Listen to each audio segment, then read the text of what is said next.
So, hi everybody and welcome back to C++ tutorial series for absolute beginners. This is video 255 and in this video I make an introduction to the keyword virtual again, but this time we are watching what it means virtual function specifier. And it is important that you distinguish this keyword virtual with the other virtual use case where we used it in the class or struct as an inheritance specifier, and the virtual function specifier behaves differently, and we have to talk about this one. But before we dive into this one and all this kind of stuff, I have to make a little introduction because it is very important that we understand what is new. So for this case, I start with this little picture here. First of all, let's start from the beginning. So we started with inheritance with a square where I said we create a class or a struct which is our base. This square is representing a struct or class which is my base here. Alright, and then I said in inheritance that it is more or less an extension, right? So we have a base class. We want now extend it with additional functionality, but we are using inheritance, so we are not extending it in the base class. We are creating for that a separate class. You can see I symbolize this with the second square here. And the second class is more or less taking all the function methods from the base class. This is the square here. Again, you can see the square is also here, and extend this base class with new functionality. The new functionality is this little other square here. All right, so far I hope you know all this kind of stuff. And then we talked, there is a relationship between this one. This one is the derived class here. It's my derived class. This one is my base class. Sometimes it's also called parent class, superclass, and all this kind of stuff. I hope you already learned a little bit about these namings, but important is that you understand there is a base and there is a derived.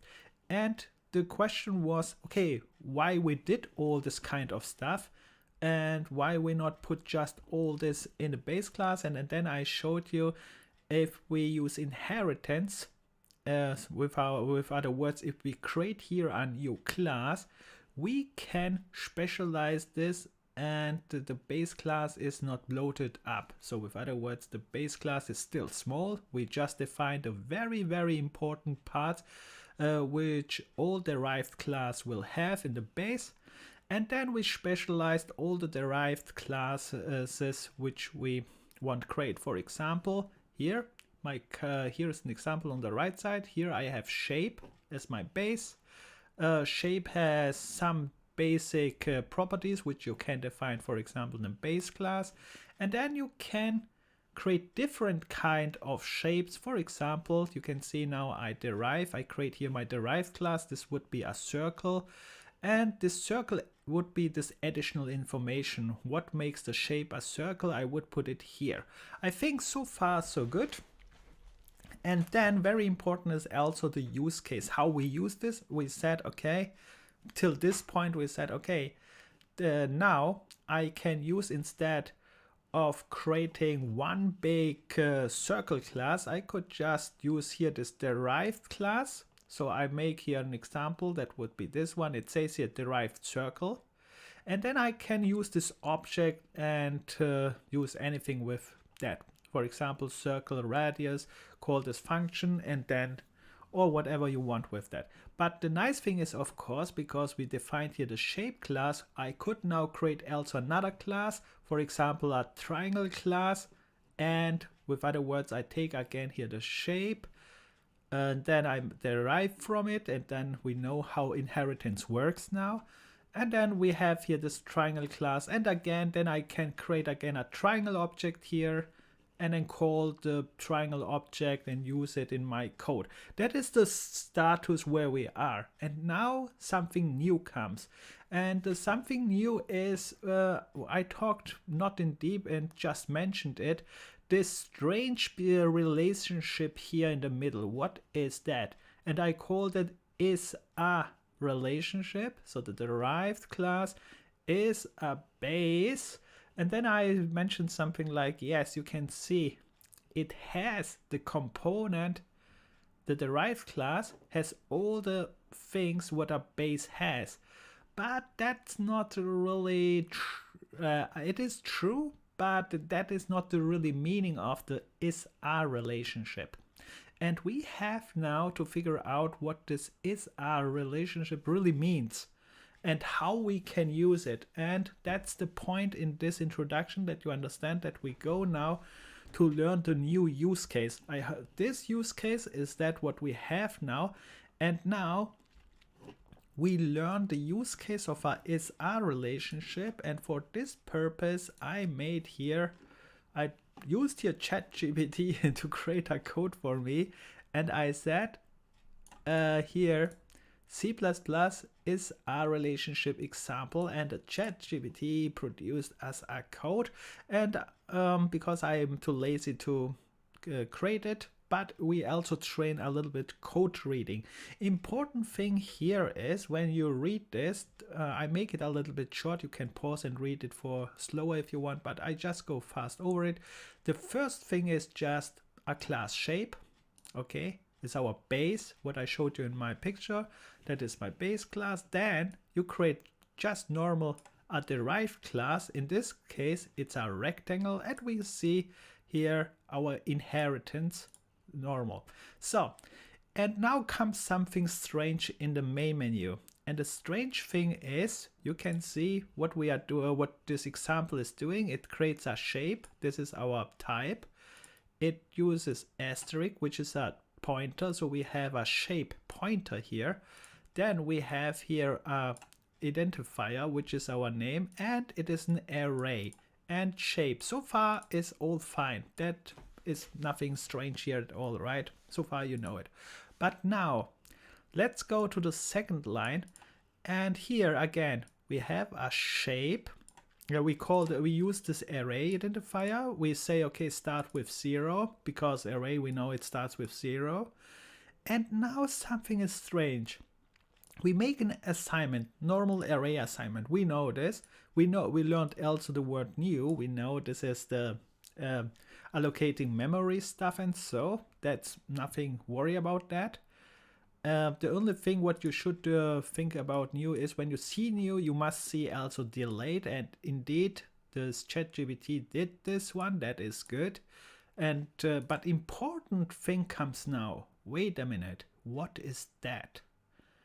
So think about this line here very careful, especially this word here. What is that? And this one we have not learned so far. So let's remember back. When we assign to an array of shapes, objects, they should be normally shapes, right? But this is definitely another class. It is circle. And here I use another class, rectangle. So back to my picture here. So you can see they created here a shape array. That would be this one, base. But then they assigned different classes to this shape. It's not a shape class, right? And that is the new thing what we learn. We are trying to understand this new thing. And in short, it is called this is a relationship. And we will dive into this deep.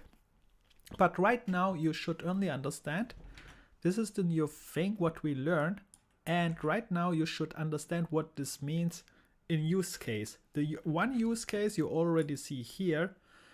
We can now assign different types, because even it's called is a relationship. For example, here the circle, here you can see, or a rectangle, or in this case it's a rectangle, or here also circle here. This both here you can assign it to the shape. All right, So I think I highlighted it before wrong a little bit, but you see it, right? So important is now that you can assign different types, because they are different classes, to different requirements, more or less. Here's the requirement that we need a shape, but we get a circle. Now I can even rectangle class. And when we watch our shape class here, which means I can assign all derived classes, so with different classes. So you can see I created here the circle class, the triangle class, and now I can still assign them to the shape class here in this ChatGPT example. So this is the new thing what we are going to learn. The second thing is very important. This is not only array, there are millions of different use cases. One very important use case will be also functions. And here is again another function. And important is that you understand the part which says here, the parameter here. You can see I have here a base pointer parameter, which means I expect here a pointer which should come in. But interesting is now I can call it with a circle. I can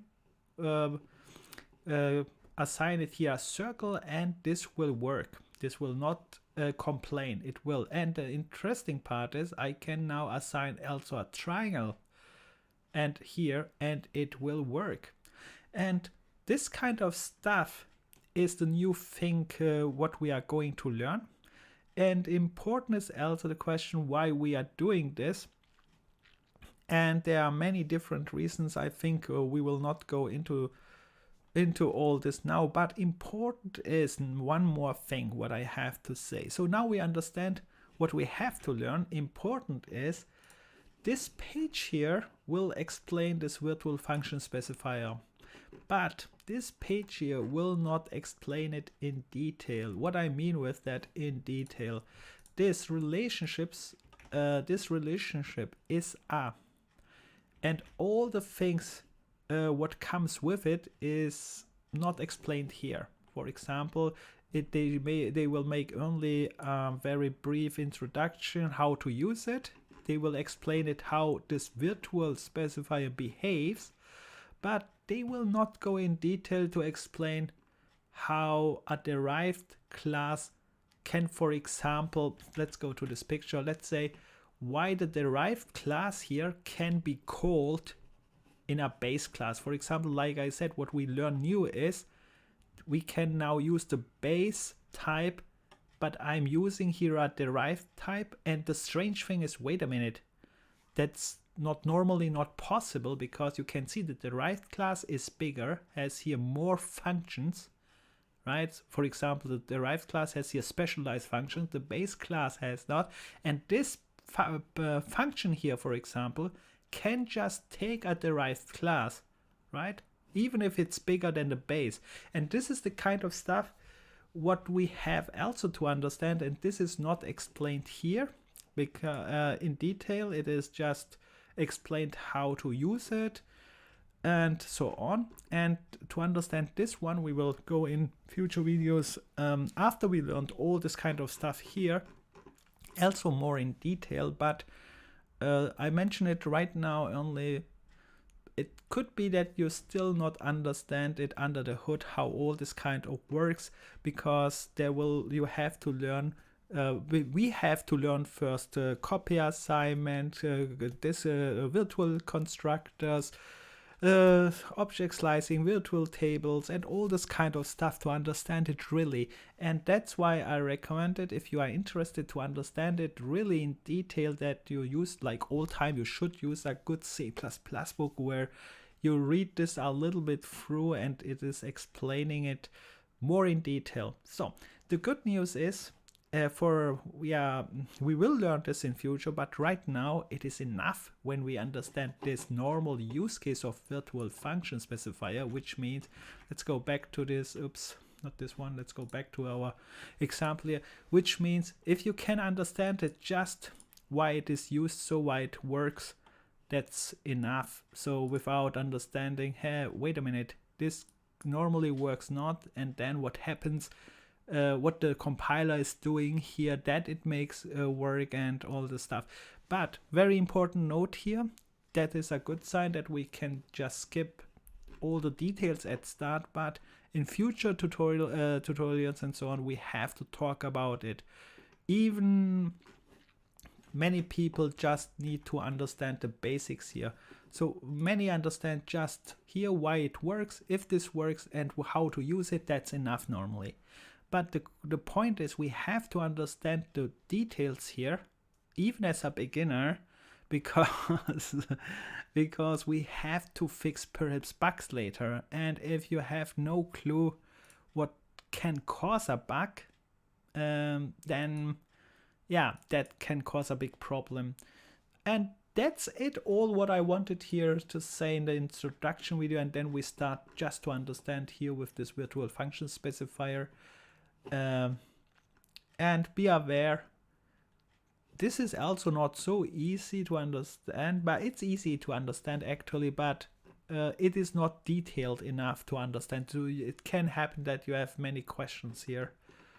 Will be not answered here because under the hood the compiler is doing a lot of stuff which is not discovered here, and we discover this in future videos. Alright, with that said, if you have any questions like all time, write it in the comment section. And with that, have fun like all time, never give up. See you in the next video. Bye.